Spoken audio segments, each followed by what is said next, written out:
everybody. Welcome back to the Saturday Morning Beefcast.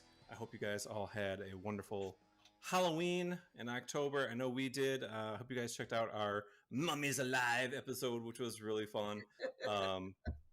That cartoon, I still think about it. I don't know why I still think about it sometimes. But I went and saw Ghostbusters Afterlife. That was really, really cool. Such a great flick. Just tying a little bit back into Halloween. It came out after Halloween, but definitely go check that out. So that's all I've been up to. My name is Jay with Retropop Gaming. I love doing that to you guys. I love like a subline. That's just gonna be a thing. I've got a woolly set of chest hair, and I was gonna be like, "Oh, what's he gonna say next?" And I like baking cookies. And then I'm just going like, okay. Hi, Aric and Laschita Whalen from Super Secret Project X. I swear to God, next time we're gonna be like, dude, here it comes, and I grab the thing, and we're all smooth and slick. But I'm just gonna keep trying to find different ways to sideline you. Like, wait, what? Now? Yeah, next time we're just gonna stand up and leave. and you just hear one single long fart off the top. And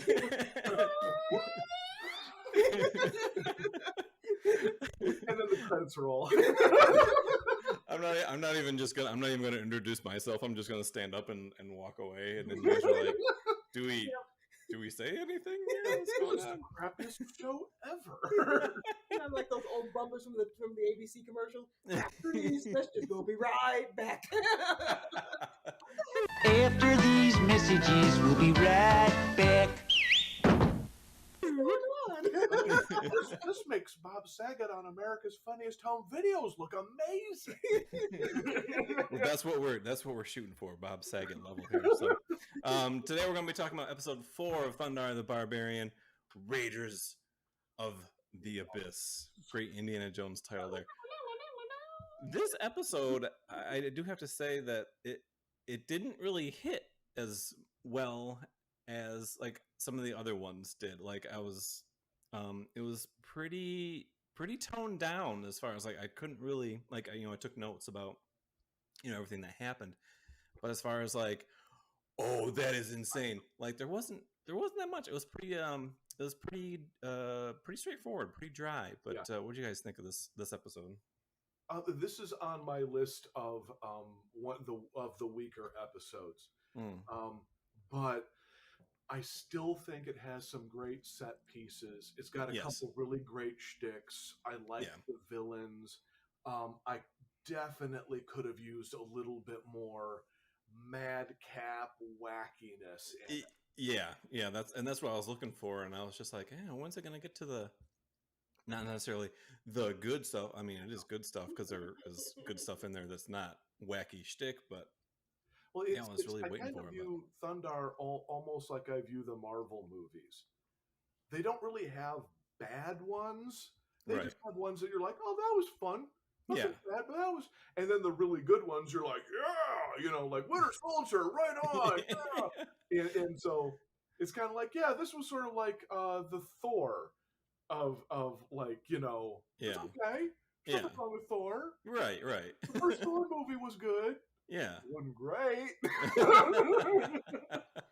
like the giant eye beam. Yes. The giant creature that was firing the the destroyer. Yeah, I forgot what that was called. It was one of the guards of Asgard. It was like the big thing that just kind of hung out in the basement unless they needed him. It reminded me of what was that one movie? Keanu Reeves did a remake of that, where he comes to Earth and he's like, "Hey, you guys are all gonna die." Okay, that's about 9 of his movies. Something from Planet. Oh, I can't. Anyway. Day the Earth Stood Still. Yes. Thank you. Yes. So it reminded me of the creature from that. I can't remember his name. Klaatu. That's where that's where Klaatu Vrata Nikto comes from, which is kind of funny. And I will step forward right now and say I preferred the black and white. I did. I liked it. I don't know if I've actually seen the black and white version. it's good. It's Yeah. a good, solid, classic sci-fi movie. It's not like huge. It's just Right. a good, solid sci-fi movie. Right. Anyway, Wow, we got way off there. it's all that. You compress it down. This episode is like that. Yes, okay. It started out strong though, because the first thing I saw was this was a great opening shot. So you get a nice little panoramic of, some earthly destruction a little bit there, and then we get this little area of some nice matte painted background, and you have this cell drawn, like it's like a trash can and some rubble. Yeah. And I'm seeing this, I'm like, oh, something's gonna like bust out of it, or like a rat's gonna crawl out of it or something. I don't know, anything. So Thundarr rides through and jumps over on his horse. It's the jump. Ariel rides through and jumps. And they're like, we gotta jump that trash can, dude. We gotta, we paid a lot of money to animate this. We gotta keep using it. That and it's we have like 6 seconds of animation that we need to fill. Yes. Here we go. Yes. And there's some great suspense here because Thundarr jumps over, Ariel jumps over, and then there's like a little bit more of a pause. And I was waiting for Ukla to just like and just crash through it with his animal. But no, he jumps over to I was like this anticipation kept building up, and then I was I was still waiting for something to happen with this trash can. Well, that's called we need to fill in time. Exactly. It's the egg to a trash bird, and it just like hatches. So I don't know if like they had an idea for it and they were just like, we don't have the money for that or something. I don't know, but it started out strong. Yeah, and I gotta say, the background they ride past could have been a little bit more interesting. So yeah, this one has these moments where you go, that was inspired, that was good. Yeah. That, however, needs work. Yeah. And I think this episode is a good example of that because, like, where they're riding to, I love that as a set piece. Oh my God, I saw that and I was like, nice. I'm like, they just like let's take this concept and let's just like take it up to like the 10th level. Like I was like, whoa, because they could have had just a ship, just like landed like or a dry ocean or something like that, just hanging out there. But no, they continue to ride and they show up. Well, no, first they my bad. First they're like, what's that noise? And they're looking around. Yep. And they're looking around. And they're looking around.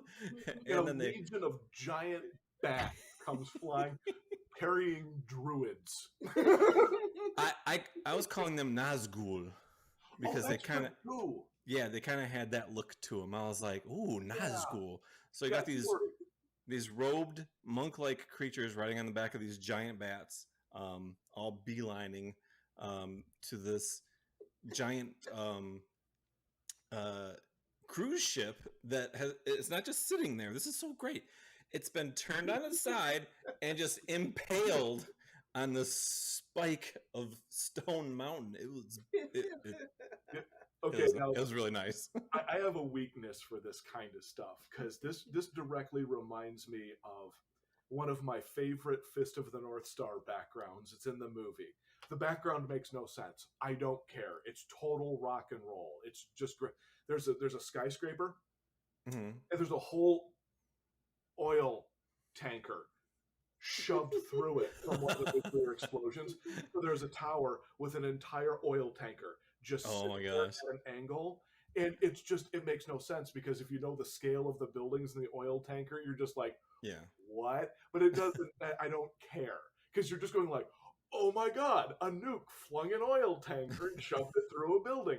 And so this is like just as cool to me where you're going like, holy crap, a giant tidal wave picked up this whole ocean liner and then just landed it on a spike of stone. Oh, and then I a love bunch it. of people came along and went, let's live there. Let's live there.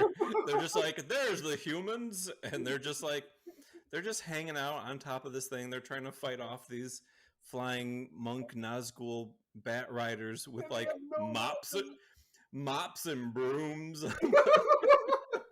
Like, you poor people. Janitors. They didn't even have rocks. They didn't even have rocks to throw. They grab the mops. Nothing. Just.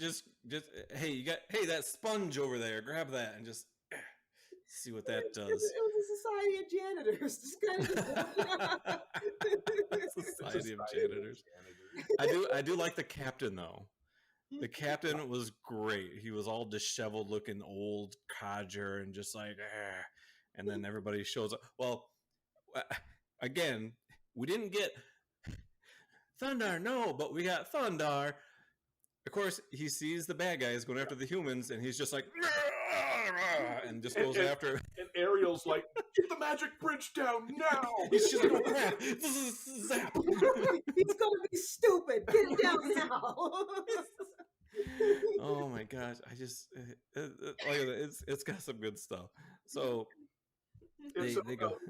We get through a bit where the Nazgul druids on bats steal some of the people in nets, and Thundarr's just like, no, and then just grabs a hold of one of them, is dangling off of a dude, dangling off of a bat. There's just a lot of dangling going on there. I could have taken one dangle further, but I did. And goes, Thundarr, no. Thundarr, no. Oh, Thundarr. Oh, no. I don't need to see that. This is for kids. Dangledar. There's Ookla just standing below, just laughing. I did like that when Thundarr's trying to save those humans, and then Ariel and Ookla have just been kind of like, witnessing, this travesty, and they're like, why does he get to have all the fun? So they ride up on the ship to go help save the humans, and they all cower and run away as Ookla on his horse thing just tramples in. They're just freaked out by him. I thought that was a nice little touch, because if they haven't seen any other people, because they even ask, what kind of man are you? And he's just like, I'm gonna save you. I'm gonna save y'all. Really, like what's been terrorizing them has been like monster creatures, and so you see a monster creature running at you, you're like, crap, here we go again. Really? Yeah, exactly. I mean, can you imagine how much it has to suck living in this world if you're not one of the heroes or the wizards? Right. Like, everyone else is just like, well, we're food wearing crap. That's great. we're just food. We're just meat sacks walking around. We're just waiting for the sweet release of death. Thank God I got a lampshade on my head. At least I can think I'm at a party. We made a home in this cruise ship, and it's falling apart, and it might split in half pretty soon. But we make the best of it. We got the brooms and the mops, and we're doing okay. That's what I love is they show that not only the ship is on its side, but when they get inside the ship, everyone's living on the walls. So they've completely moved in. Mm-hmm. And they just have their tables and everything. That's one of the Thundarr details that I like. It's not super deep. I get that it's not super deep. Yeah. But they were like, no. Let's just kind of do a quick gloss over of how these people live, and all their furniture sitting on the walls, and they got like lamps from the ceiling hanging off next to them, and they're making the best of it, and that's all you can do, So they end up chasing away the bad guys, but they do end up kidnapping some humans, and the captain's like, well, hey, it's still a win. They didn't get everybody. He's got a good attitude about it. He's like, Thundarr's like, we didn't get to all of them. He's like, well, it's all right. Come in and have a drink with us. You win some, you lose some. You win some, you lose some. I don't know. And the lose some, we lost some of those. They were jerks anyway. We don't care. Yeah. They took Bill. Nobody likes Bill anyway. He never returned my mop. Guy in the background, Bill owes me $5. I look, man. Bill's getting taken away. He's just like, screw you guys. He's like picking up his robe, mooning him.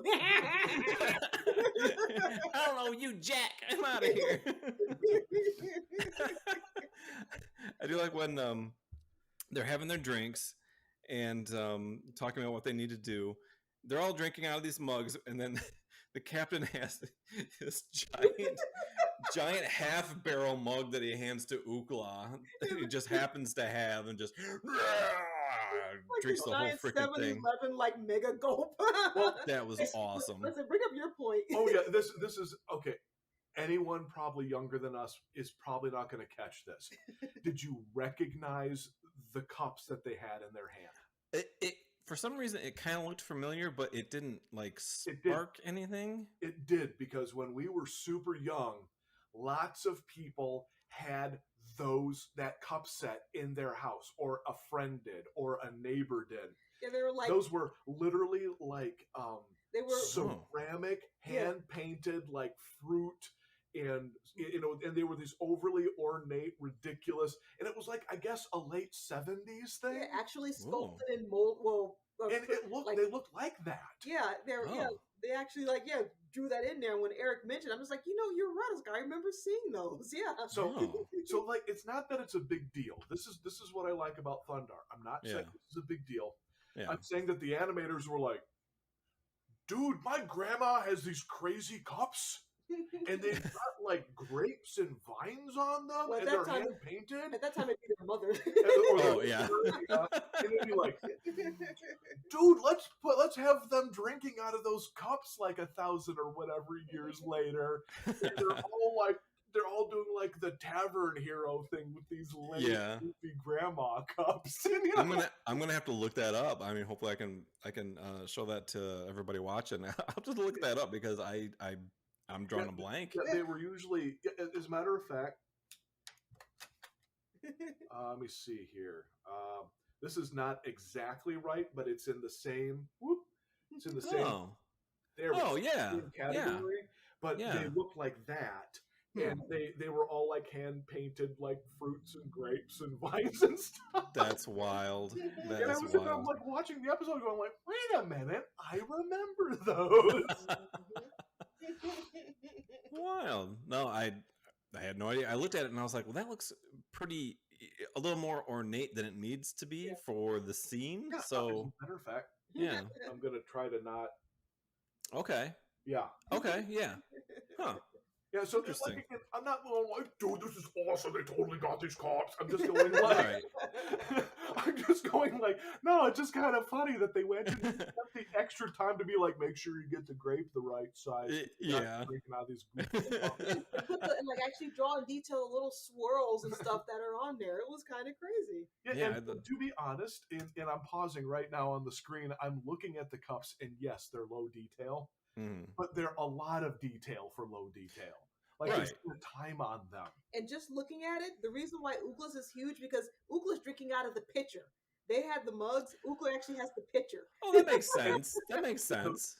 And those things always came in these ridiculous sets of all these different sizes and pitchers. And probably there's a gravy boat. There's probably a gravy boat. There is. Oh, that's awesome.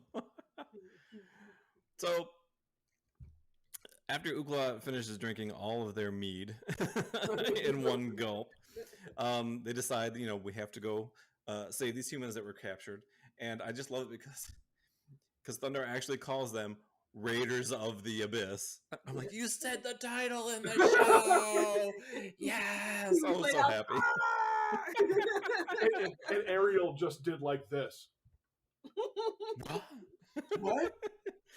You're using fairly large words? He's like, I got a day of word calendar on my desk. A day of word calendar on his desk. Raiders and Abyss. I just had the word Raiders in there from Thursday, and I was like, when am I ever going to use Abyss? And well, that Nazgul,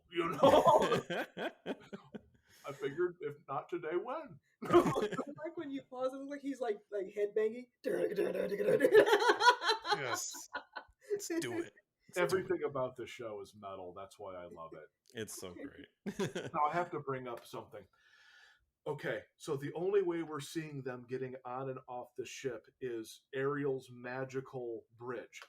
Correct. Okay, Except for how did Thundarr get up there the first time? Yeah, well, he got up there from her bridge. Oh, that's right. We even mentioned it already. Yeah, when he took off, she was like, "Oh my crap! I gotta make a bridge." And everything is the bridge or the bats. So I'm going like, okay, did the people just crash there from 1,000 years earlier, and this is their descendants stuck on this ship because they can't get off? Actually, how are they getting off and on the ship? Because the heroes need a magical bridge, and the villains need giant horse-sized bats to do it. Well, I'm thinking the bridge is out of magical convenience because Ariel can just be like, "Here we go," and make it super easy. The bad guys on the bats, I mean, that's probably just how they get around. I imagine they could have just climbed up the rocky formation that goes up there. I mean, maybe it's because I'm a doughy 45-year-old, but I'm looking at that going like, I don't know. To be fair, we only saw them coming in from one side. Maybe on the other side, there's like, they built like stairs. Scaffolding or something. Yeah, there could be. Or an elevator. It's a reverse water slide. There's like a dude down there with a fire hose going, "We're gonna launch you, Timmy." Right up. Just like a bunch of air tire pumps, just like priming it and crap. Oh my god! Oh, that's great. It's like in older video games, when you're trying to like platform around, there'll be like a spurt of water like going up, and you gotta jump off of it, do another little thing. Oh, that's what it is. That's what's back there. That's what we don't see. They just didn't have the time or budget to animate that, so that's what we're going with. I was going to say either that or they're doing the Scrooge McDuck cane jump with the mop.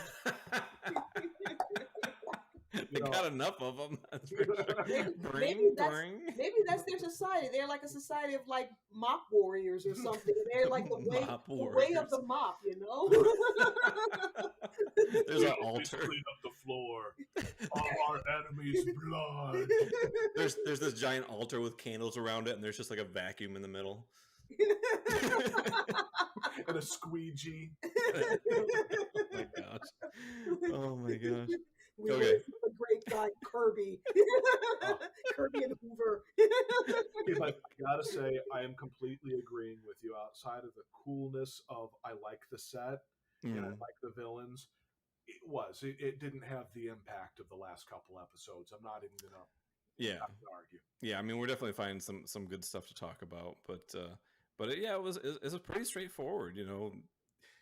Bad guys capture humans. Let's go save humans.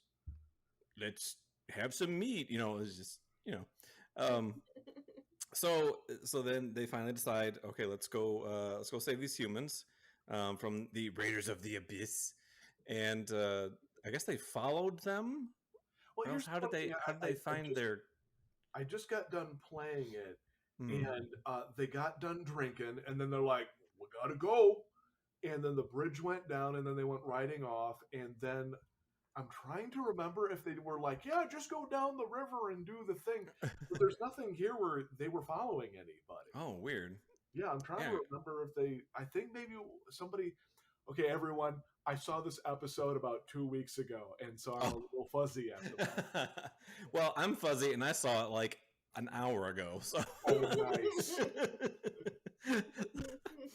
So they get there I don't know. Maybe the horses have GPS. I don't know. But galloping positioning system. Yeah. Alexa, find Raiders of the Abyss. Thank you. So they get there, and these bad guys is that their official name, the Raiders? I mean, is that what they are? I need to remember if they actually said they were just a bunch of crazy dudes in a smoke cave wearing robes. Because they had a boss named Morag or something like that. But like, as far as what they were, I thought they were just like humans that just looked really, really gross and creepy. Because when the trio get there, the bad guys, the Raiders, are using this potion smoke to suck their lives out of the humans and give it to themselves to give them strength. Well, I'm like, okay, but why do they need to be hanging off the side of the Concorde? of the shuttle of the Concorde? Well, they don't fight back.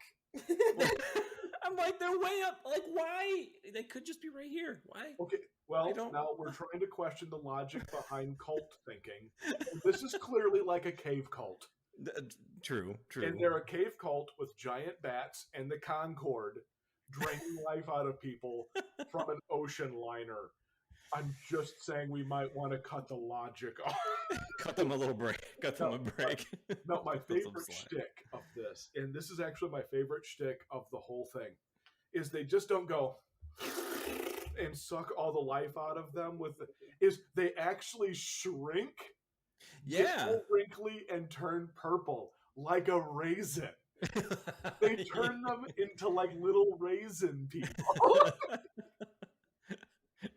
Yeah, when I saw them, I was like, why? I was like, are they smaller? Because it was something that popped up like later on, and we'll see. And I'm like, why are they smaller than everyone else? I'm like, and Eric's like, well, they shrank them actually. I'm like, that's just bizarre. Like they made them like California raisins. Yeah, and if you watch when they're getting fed upon, you see them in the distance going like getting smaller, and then they get purpley and wrinkly and stuff. Some get purpley and wrinkly, and then I was having flashbacks of the Dark Crystal. Yeah, how the Skeksis just like suck the lives out of the little I forget what those little guys were called, but just suck the lives out of them to drink their essence. Yes. Sticks a straw on the top of their head. Yummy. You're calling them Capri Suns? What the heck? Like Capri Sun. Yeah. Like a Capri Sun. Love it. You're a life pouch, kid. There's only one. Oh. Ew. So kind of I gotta say he's not a bad. Morag is not a bad design, but it's also not like one of the more memorable ones. It's like he's solid, but kind of uninteresting. The more memorable character comes up a little later. Actually, I think Morag. I didn't look it up, but I think Morag and this other guy we're going to talk about is voiced by the guy that does Skeletor. I think it really had a Skeletor vibe Alan to it. Oppenheimer. Yeah. Before they get there, though, we have a great underwater fight scene. Do you guys recall that? I'm working on it. Let me say. This was a lot of fun. So the bad guys, for some reason, are like on a little raft with sticks going through the cave, and they're all in the water, and they're like, "Oh, hide!" So the guards don't see us, so they hide, and then they jump out and surprise them. And there's like this great underwater. Thundarr grabs a couple of them, and Uklad breaks their little shock sticks, and Ariel blows bubbles at him. And not one of her better moves. It was so good. I was just like, it could be superheated water. Like that's why it's boiling. That could hurt. It might sting a little. It's one of those moments where you go like, you remember all the times where she set whole armies on fire or did and then you're kind of like, Bubbles, really, Ariel, Bubbles.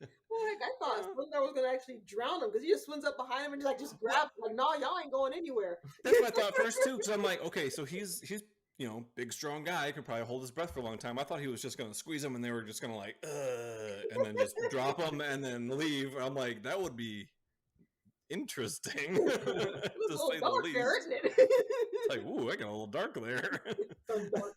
Now, the thing we got to give Ariel credit for is the bubbles did form a containing bubble around them. Correct. Which I thought was pretty funny. But the best part of it was they float all the way up to the surface, and then they just float down into the earth slowly. It's kind of like the most yeah, it's kind of like you expect Thundarr to just instead they're just like and when they're floating away, it almost looks like they have their hands like when they're monks. They're just like, oh, okay, this is cool. This is cool. Just keep on going by.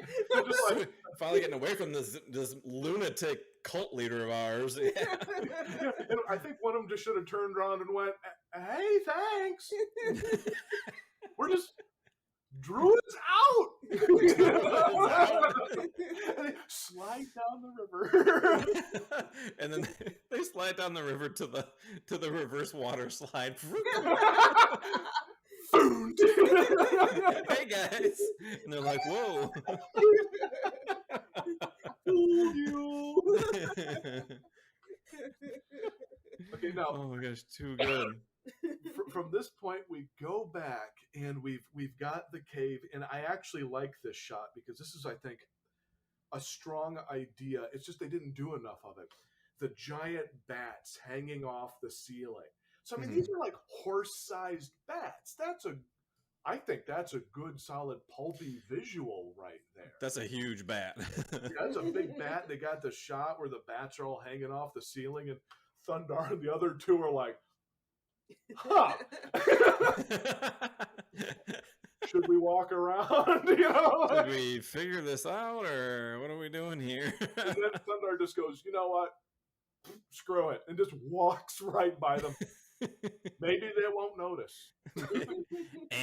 We're fine, you guys. We're Yeah, we're Thundarr's fine. walking by. He's like, "Okay, do you guys want to fight one horse-sized bat or 1,000 bat-sized horses?" Shut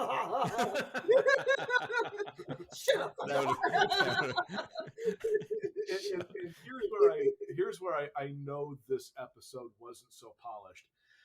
And you pointed it out when we were watching it, and I think and now that I'm really looking at it, I'm really thinking how weird it is. Yeah. They're all three of them are sneaking in, and Ariel has her hands on Thundarr's back, like she's kind of like hiding behind him. A little And I'm bit. like, she's like a goddess on earth with like all these powers, and she's like, just stay ahead of me, Meat Shield. Just Meat shield. She's doing the Daphne and Fred thing, you know, Yeah. from Scooby-Doo. Yeah. Well, I think we got established a little bit in one of the earlier episodes is that like she has a little personal duty to empower Thundarr a little more because she is so powerful. So maybe she's just like giving him this little, little security boost, I guess, if you want. Or she's in there going like, oh, I love the smell of bear pelt in the morning. Oh, it's so wet. It's from the river. This is so great, you guys. I want to make a candle out of this.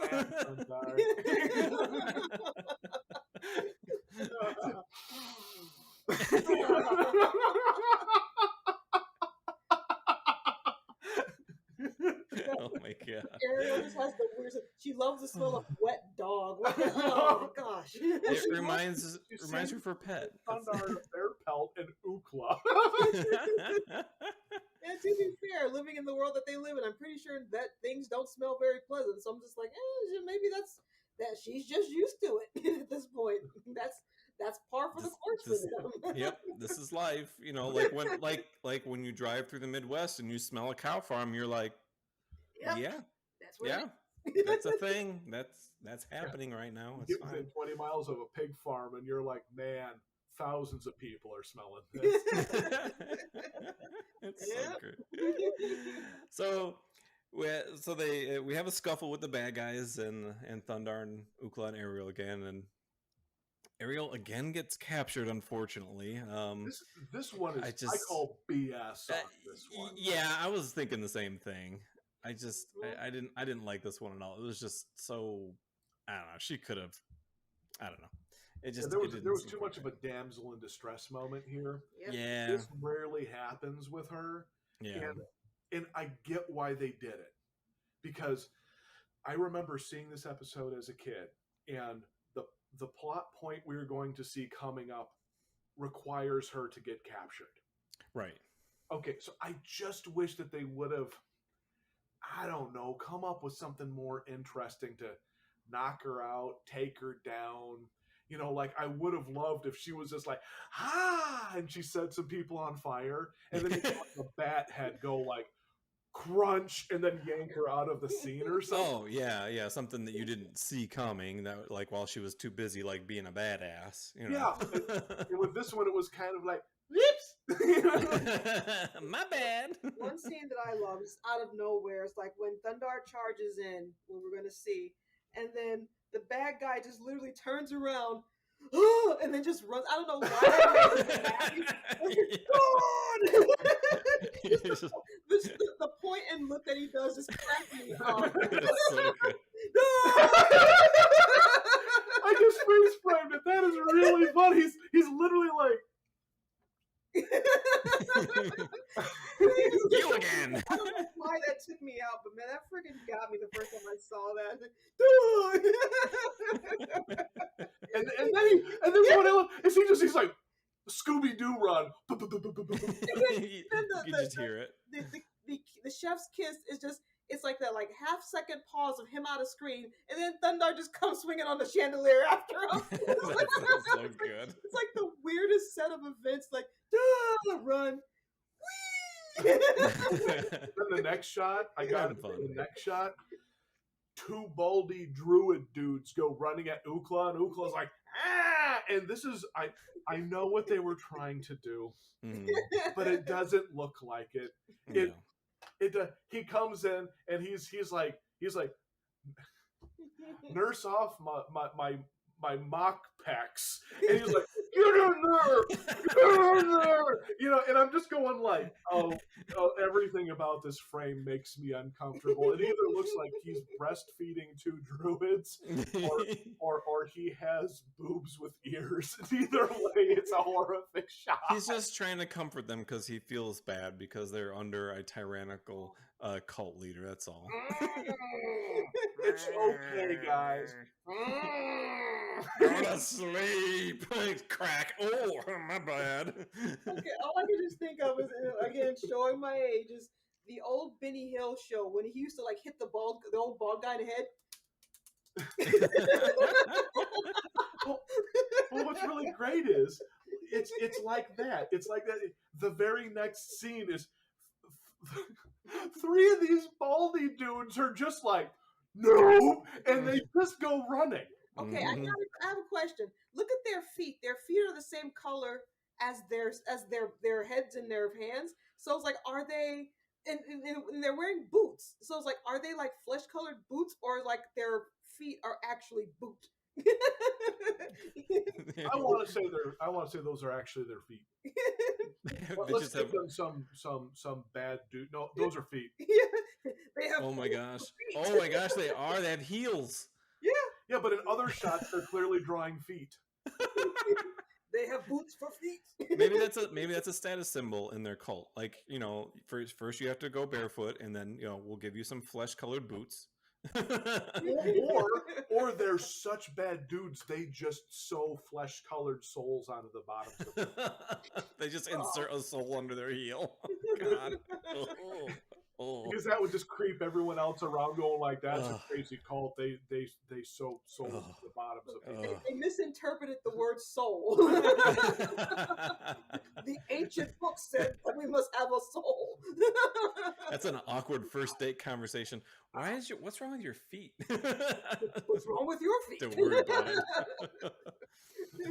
So Ariel is captured at this point, and we have to save her, and they use the life-draining mist on her, and I was worried there because, she did the whole thing. She went through the whole spiel. She turned purple and got all wrinkly, and give them credit. That's a moment in this episode that I kind of go like, oh crap! Like, she's not a throwaway character. You're like, that's Ariel. You don't do that. You don't do that to the other two either. But you're like, right. No. Yeah. So you get a little worried there, and I was just like, "Oh, dang!" I mean, like, okay, they're gonna save her, but it's just like, whoa, it did get pretty dark there, And Thundarr gets up there. I remember seeing that as a kid, and that actually freaking me out. I was like, "No, she's too hot." Even when I was 7 or whatever, I thought that. I'm like, "No." Oh, and I would have been too. Shoot, I mean, that's just like. They just animate like her, the way they animated her face, just getting all it's awful, yeah, mummified pretty much. But they do end up cutting her down and escaping to, I guess, like the servants' quarters. I guess it's all the humans they have captured for their servants. A little side cave area that looks like it used to be part of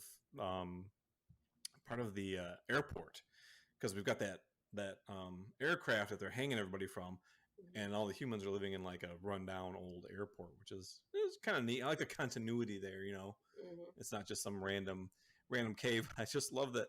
So Thundarr has Ariel knocked out, purple and wrinkly, over his shoulder, and then just at one point she just turns her head and's like, "Thundarr, you can put me down now." Like, yeah, I'm fine. I was like, was she faking it the whole time? Like, what was going on here? But it just, they saved her just in time. She just needed a break. They saved her just in time, but she's a little sleepy from being turned into a raisin. Yeah, she'll be okay. Yeah, I was trying to wrap my head around the whole how Thundarr came and rescued her. He's like all the weird angles that he used to escape. I'm like, that doesn't make sense. He fell off of a ladder this way, but then jumped over from here, climbed up, cut her down, swung off of a rope, and then was sliding down. I'm like, okay, I know I'm not bad. I know I'm bad math, and physics is not my strong suit. But you know what? I'm gonna roll with it because Thundarr did. Part of the Ariel fan club, I have to say, for whatever reason, they no longer drew her as a pruny little raisin person. She's now a smaller, purple, still yet hot Ariel. So now I'm kind of like, it's like the Player 2 version of her in Street Fighter 2. Man, why do I gotta be Player 2? I'll take the purple Ariel. Oh yeah. I admit I made a few purple Smurf jokes during this time period. I was Oh, I remember the purple Smurfs. Yes. Oh, yeah.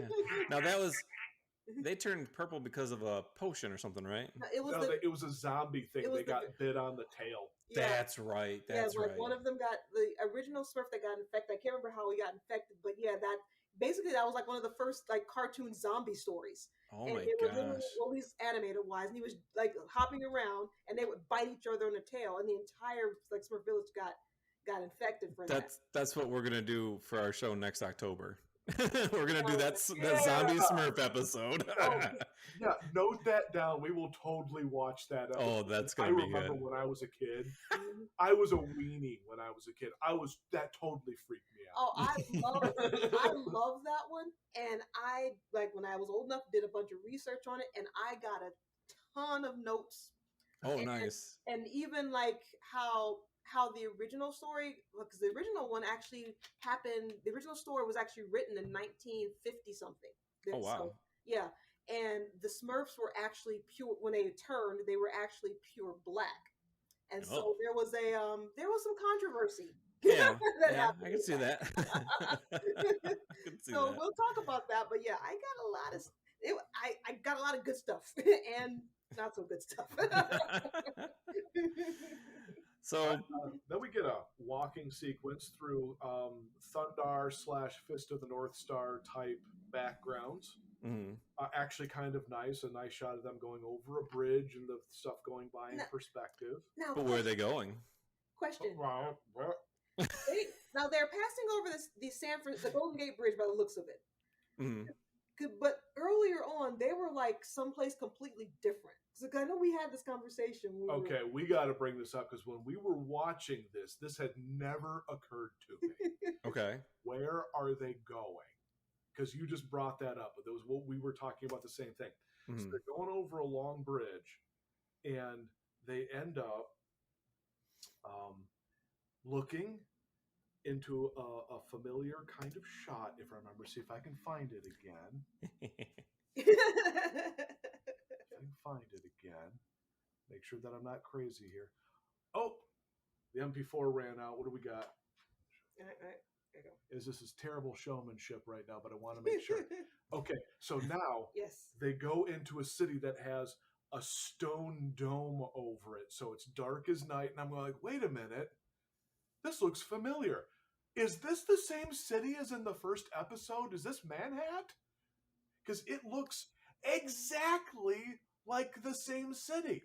Well, it would be because it looks like I just saw the Twin Towers. Exactly right. Manhattan is Manhattan. Right. The Twin Towers. It's got apparently in this one they didn't make it to September 11th, but there's that weird stone dome thing over it that was in the first episode. I'm like, did they go all the way back? Did they go from San Francisco on one coast and go all the way to Manhattan on the other side of the country? That's kind of crazy.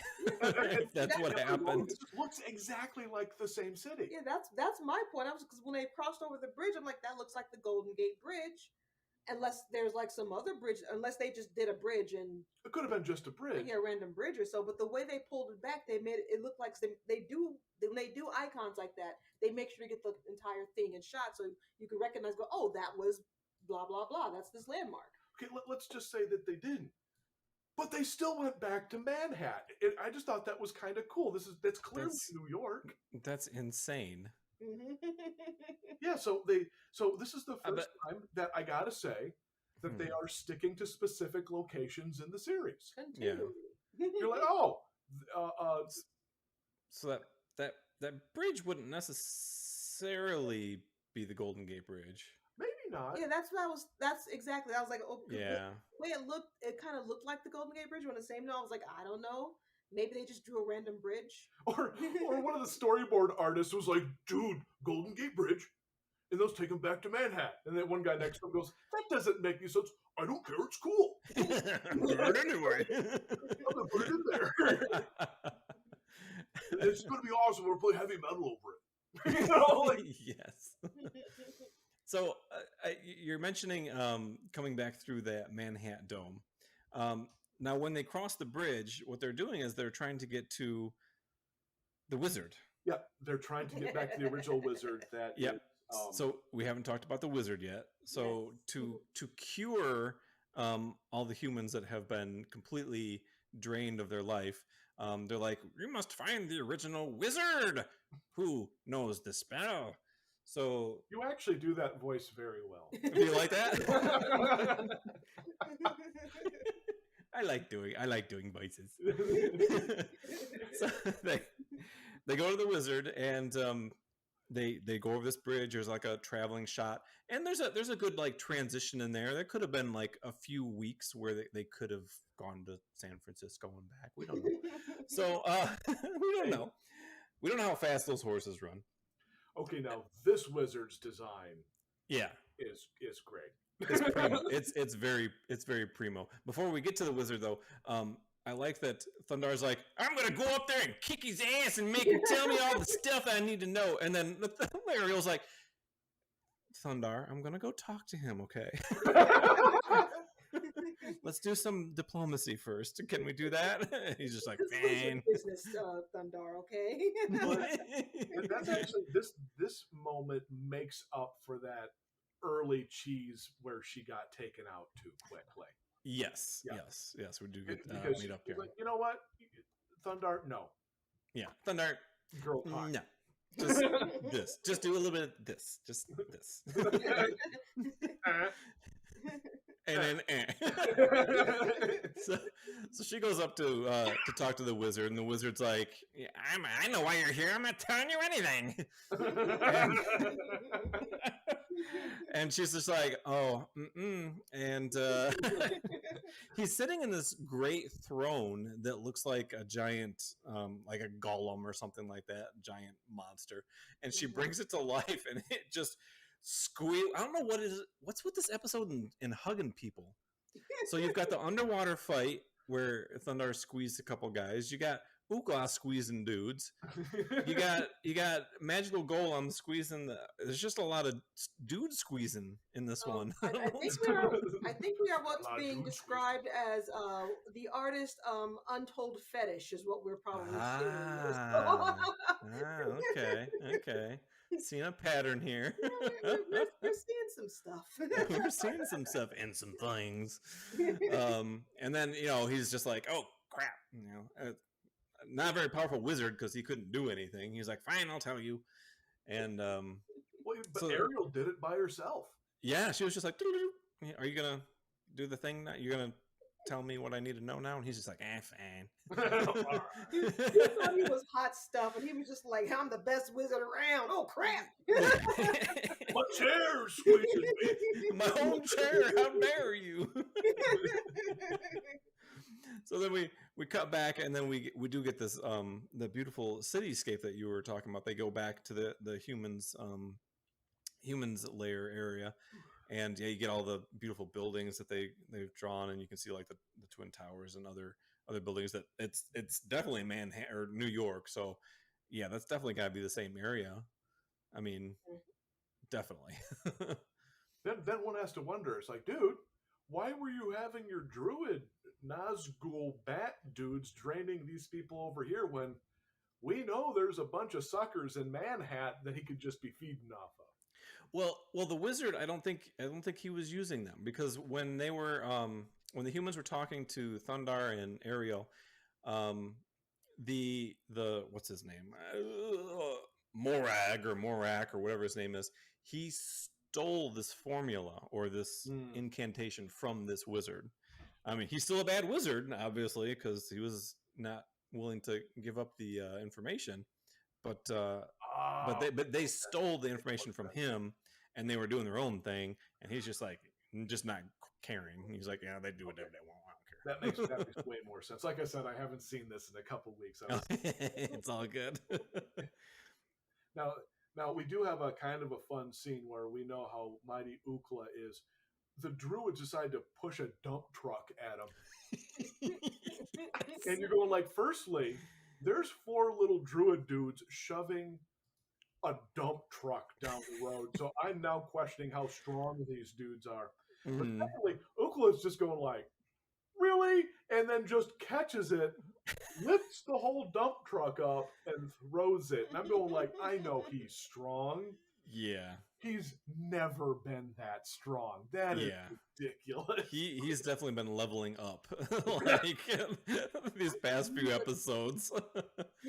Fighting the Statue of Liberty and whatnot. You kind of build a little bulk. You bulk up a little bit.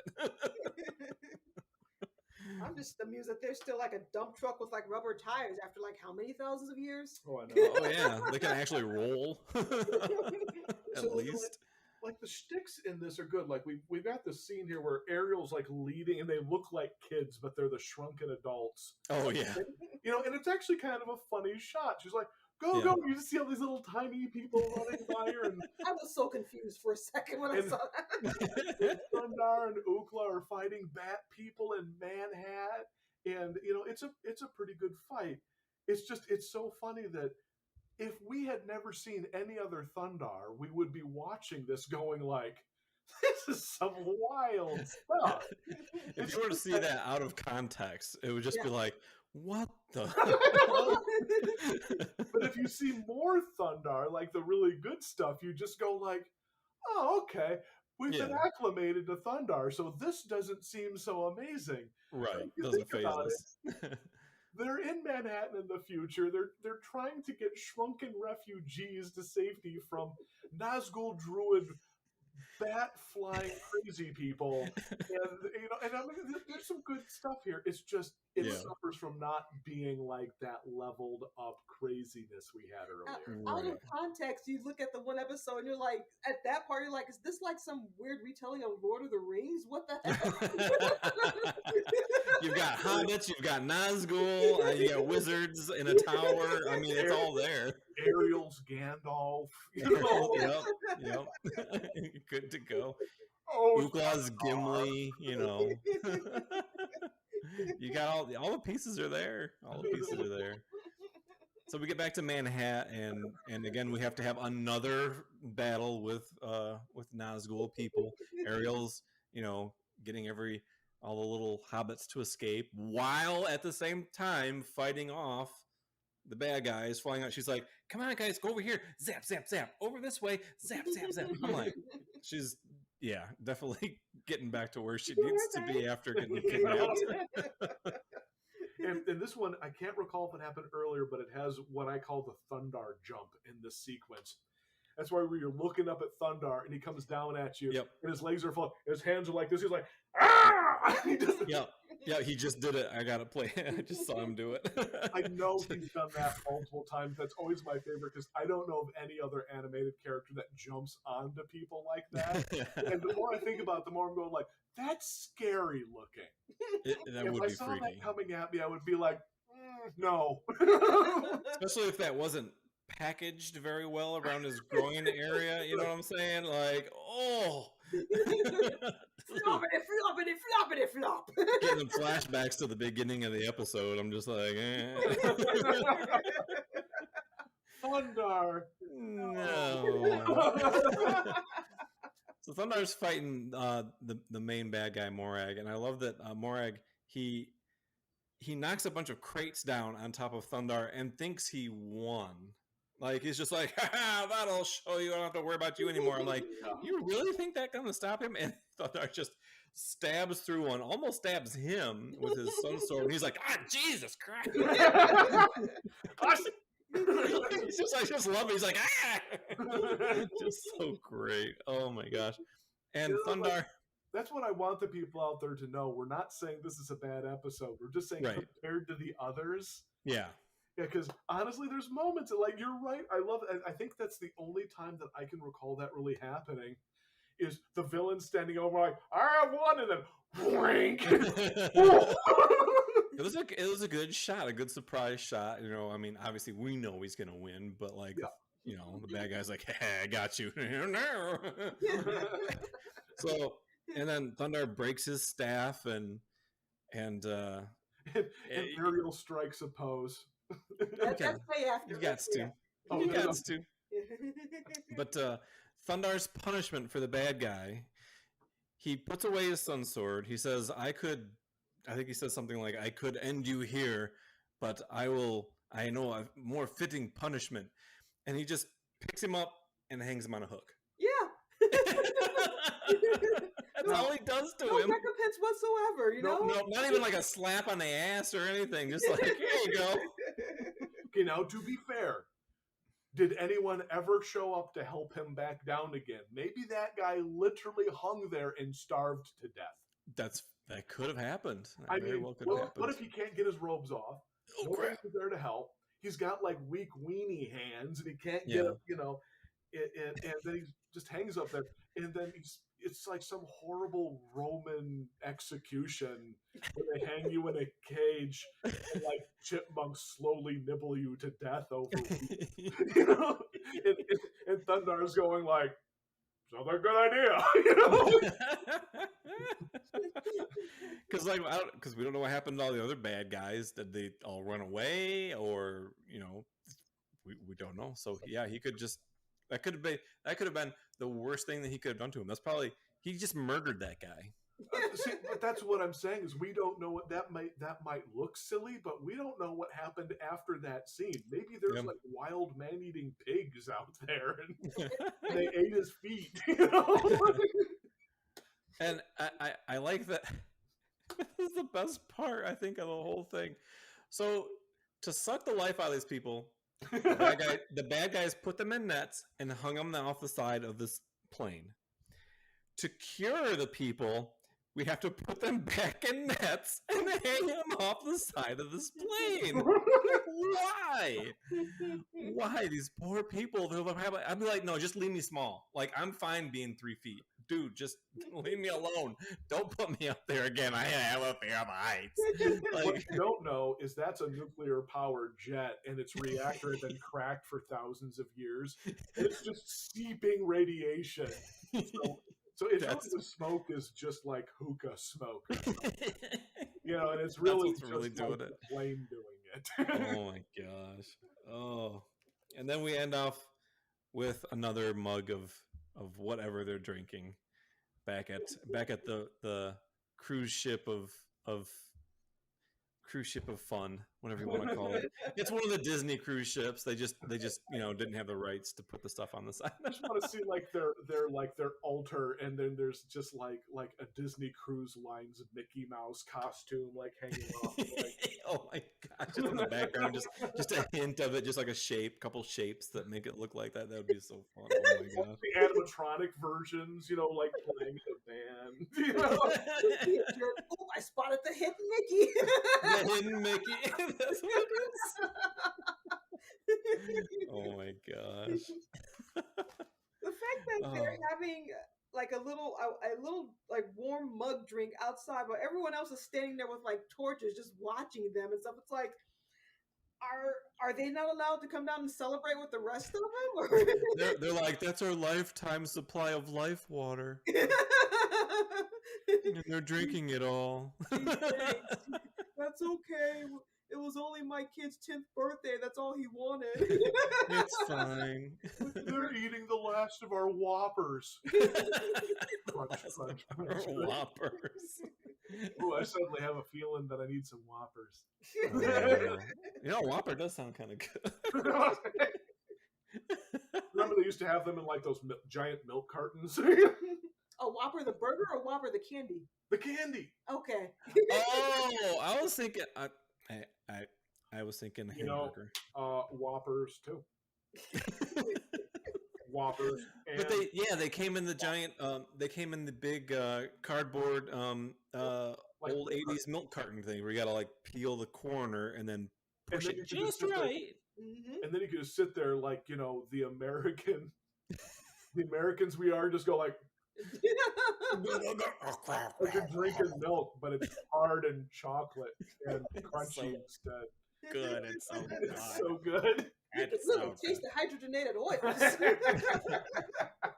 Oh my god! Because my dad used to make malts for us all the time, and I still have our original malt maker that my great uncle used in a restaurant in Chicago. So it's the big old, like, probably made out of lead, and I still use it, and it's just milk and ice cream, a little chocolate syrup, and then a few scoops of malted mix is what it is. It's just a malt mix. Yeah. Put it in there for a little bit, and then you got yourself a tasty little treat. Got yourself a good time right there. Yeah. Oh yeah. That's good stuff. Oh, that sounds really good. So that's episode 4. That is Raiders of the Abyss. What do you guys think overall? I think we kind of said it. I think this is a decent episode, but it's not one of the ones that you're going to go, dude, did you see the astronaut wizard with the snakes coming out of his face? It doesn't have stuff like that. The astronaut wizard with snakes. I just love it. I know. I love being able to go back and talk about that stuff because it's just so great. Mindock is so fabulous. But yeah, no, this is a decent one. Great title, good set pieces, fun stuff in it. But it doesn't have outside of that, and it's a good moment where you're like, Ariel, no, and it does. It has this moment where Thundarr is going to go, let's go kick his butt, and Ariel's like, no, and she does. I mean, there's these good moments, but overall, it's an okay episode. Mm-hmm. Yeah, I mean. Had his moments. It's fun. We had a good time watching it. Yeah. Oh yeah. Yeah. I. Same goes for me. Double. How about that? Yeah, it was fun, but it definitely didn't have the punch as some of the other ones do. Now, next episode 5, just have a title. I'm not going to read the synopsis because I don't want to spoil anything. Treasure of the Mox. So that sounds like we're gonna get into some a little bit more like world discovery here. Hopefully, find out a little bit more about Ukla, which is gonna be kind of cool. So I'm definitely excited to see that episode. Do you guys remember that one? I know exactly which one we're talking about. All right, cool. All right, I'm looking forward to that. And it too has one really solid set piece in it that you just look at it and you go, "That's ridiculous." That is fabulously ridiculous. That's what I love. I love to look forward to that kind of stuff. All right. Well, I think that's going to do it for this episode, everyone. Again, my name is Jay with Retropop Gaming, and you can find me on Twitter, Instagram, Facebook, and right here on the YouTube's channel. Where can we find you guys? We love working with you guys. Wait. What? I'm getting real good at just doing that. I'm like, he's going to do it again, and I'm going to screw it up on purpose. We love working. We're Super Secret Project X. You can find us at supersecretprojectx.com. We have a YouTube channel under Super Secret Project X. Facebook page, Super Secret Project X. Yeah, I'm starting to kind of join you on the Facebook concept. I'm starting to kind of like not be real impressed with Facebook at this moment. I hardly do anything on there. I mention it just because, it's there. And I do post once in a while, but I just, I've got, X amount of people that like and follow the page, and I'll post stuff, and it gets like no traffic, so I don't know what to do. So I'm not gonna get rid of it, but I'm gonna mention it. If you're on Facebook, you can find me there. But that we are on regularly is Twitch every Sunday at 5 p.m. Central Time. We live stream cartoon characters. I believe I'm doing Yuri from the Dirty Pair this week. Actually, later on today. Nice. Later on today. Now, not in the future. Right. And we get a little bit of traction there. We are not the proper social media generation, so we're still not very good at this. I don't know how it works. I'm like, my Twitter just is so stagnant, but I do most of my stuff. I go through Twitter. And I see people, I'm almost at 3,000. I'm just like, what are you doing? I don't know. I just do my thing. I don't know how stuff works. How does it work? I don't know. Twitter. Post to Twitter. Twitter, are you on? Yes. Hello. Hello. Hello, computer. Oh, you have to use the keyboard. Oh, how quaint. Oh, quaint. Love it. Alrighty, guys. Well, thanks again. We'll see you guys next episode. We'll see you guys next episode. Episode 5, Treasure of the Mox. Right here on Saturday Morning Beefcast. Monks out!